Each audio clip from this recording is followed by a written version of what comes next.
Daí galera, beleza? Espero que vocês estejam bem. Estamos começando aqui de novo, gravando mais um pouco para vocês sobre aulas de matemática do 7º ano, certo? Fazendo o nivelamento, né? Para depois entrarmos em conteúdos do 8º ano.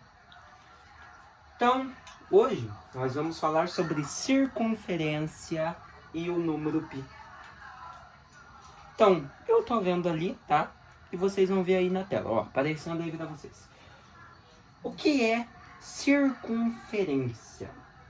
Circunferência é a figura geométrica formada por todos os pontos de um plano, que tem a mesma distância de um ponto fixo desse plano, certo? Então ali seria uma introdução à circunferência. E aí na imagem nós temos outras.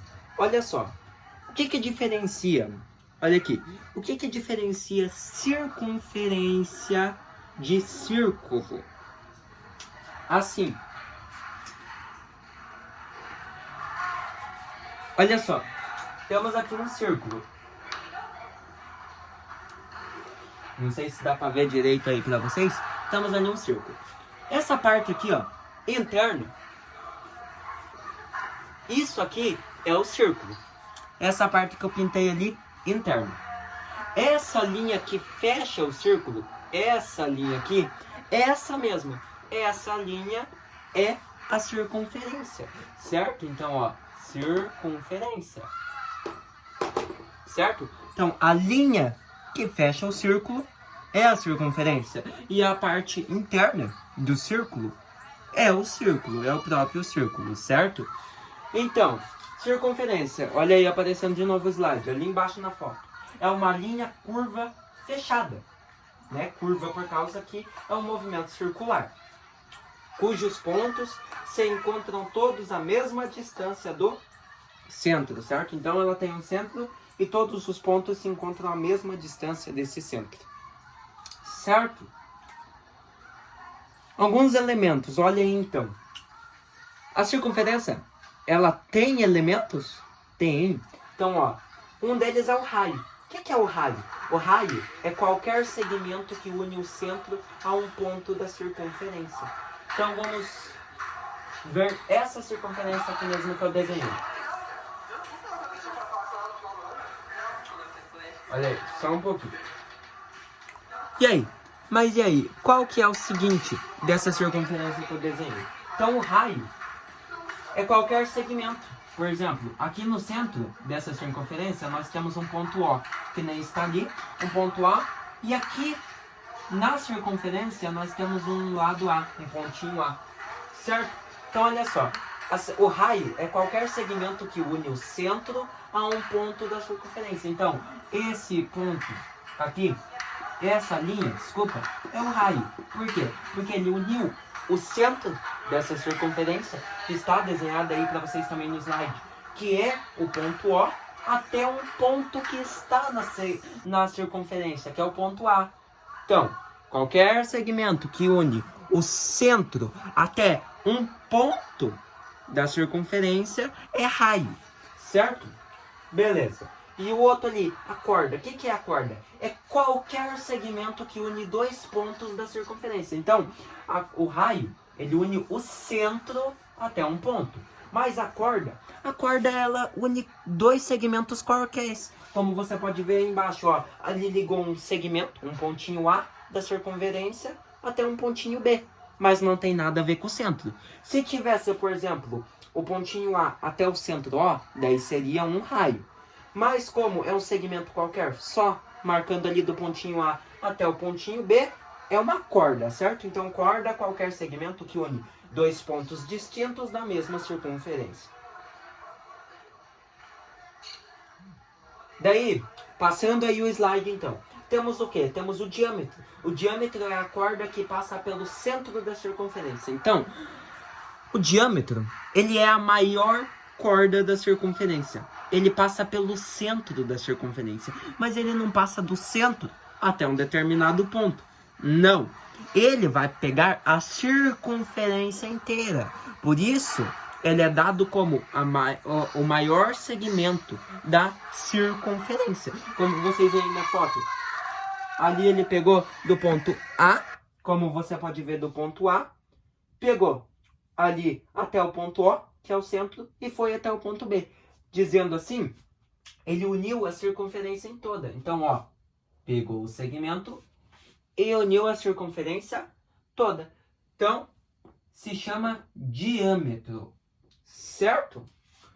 E olha ali, a medida do diâmetro, o diâmetro, geralmente em circunferência, ele é chamado de D, tá? O diâmetro D é igual ao dobro da medida R, ou seja, do raio, certo? Então, como que a gente calcula o diâmetro? Como dito ali, o diâmetro, o D, é igual ao dobro do raio, ou seja, diâmetro D igual 2 vezes R, 2R, certo?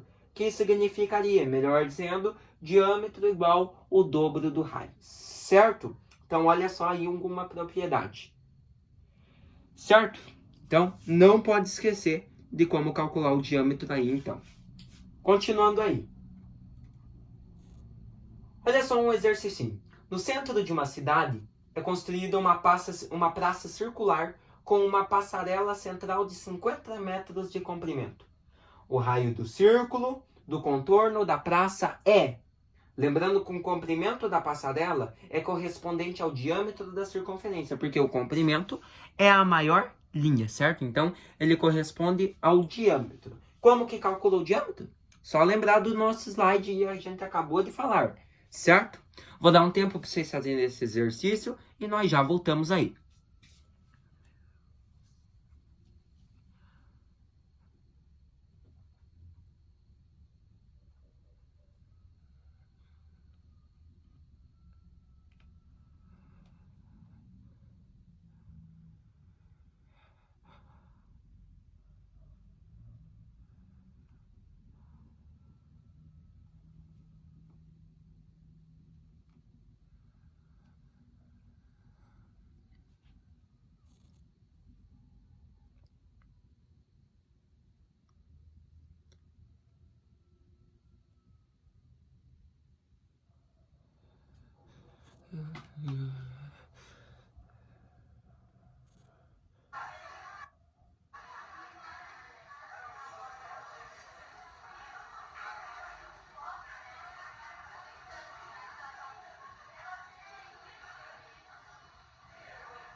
Conseguiram, então? Então, só lembrar da propriedade que a gente acabou de ver. Qual que era a propriedade? Diâmetro igual o dobro do raio. Então, olha só. Como que a gente poderia fazer isso? Então, mostrando aí para vocês. O raio, se o diâmetro é o dobro do raio, vamos raciocinar. Olha só. Se o diâmetro é igual a 2 vezes o raio, ou seja, 2 vezes R, o que nós vamos ter? Vamos ter que o raio, o R, é igual ao diâmetro, e o 2 que estava multiplicando o raio, ele passa dividindo o diâmetro. Então, olha só, por raciocínio de cálculo do diâmetro, a gente descobriu o cálculo do raio. Raio igual metade do diâmetro. Agora é só a gente pegar. Qual que é o valor do comprimento que ele deu lá, da circunferência? 50 metros. Então, só passar para a fórmula. Raio da circunferência, R, igual, no lugar do D de diâmetro, põe 50 e divide por 2. Quantos que é 50 dividido por 2? Raio igual 25 metros. Então, olha só que fácil. Pelo raciocínio da equação do diâmetro igual 2 vezes o raio, a gente já descobriu como calcular o raio. Raio igual metade do diâmetro, né? A gente representa por R igual D sobre 2. Beleza? Então, matemática tem que raciocinar. Uma coisa liga a outra. E o número π? O que é o número π? Olha só. Representado pela letra grega π, né? O π é um número irracional. Por que ele é irracional? Porque ele possui uma quantidade infinita de casas decimais. Ou seja, casas decimais tem vírgula. Então, ele possui uma quantidade infinita, gente. Ou seja, os números que ele tem de valor, o que acontece? Nunca acabam, são infinitos. Então vai lá, 3,14, 15, 6 e tal, certo? Mas o π, na matemática, ele tem um valor aproximado para usar em algumas equações e em alguns produtos. Ele tem um valor aproximado, como vocês veem no slide, de 3,14, certo? Então, na matemática, para cálculos, a gente considera π igual, né, aproximadamente 3,14, tá? Então, não se esqueçam, π igual 3,14. O que o número π representa? Olha o nosso último slide aí. Esse número representa o resultado da divisão do perímetro da circunferência de um círculo pelo seu diâmetro. Ou seja, o π, ele surgiu de π igual o comprimento, né, o perímetro do comprimento da circunferência dividido pelo diâmetro dessa mesmo, certo? Então, o perímetro, ali, no caso, da circunferência dividido pelo diâmetro do círculo, desculpa. Então, diâmetro D, e ali, né, o perímetro da circunferência C. Então, π igual C sobre D, certo? É a razão entre eles. Beleza? Então, só para vocês verem aí, né, mais um pouco de história de onde surgiu o número π. Beleza? Então, nós acabamos aqui por hoje, certo? O que nós vimos hoje? Hoje vimos o número π e a circunferência. Vimos os elementos da circunferência e vimos o que é a circunferência. Tá, gente? Então, eu espero que vocês tenham gostado de mais essa aula, entendido aí essa parte de circunferência, os elementos dela e o número π, beleza? Vai ser importante para quando a gente começar o 8º ano, tá? Então, eu agradeço desde já a participação, a visualização de todos e nos vemos aí em uma próxima.